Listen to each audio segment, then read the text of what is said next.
திருநீரில் மருந்திருக்கு தெரியுமா?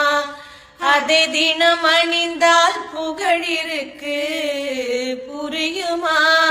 அதை தினம் அணிந்தால் புகழிருக்கு புரியுமா?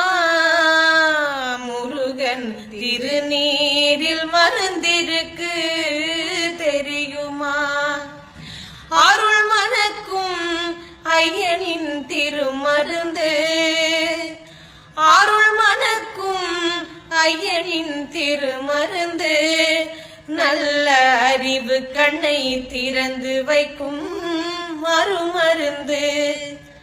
அருள் மணக்கும் ஐயனின் திருமருந்து, நல்ல அறிவு கண்ணை திறந்து வைக்கும் அருமருந்து. அன்பு வழியில் வாழ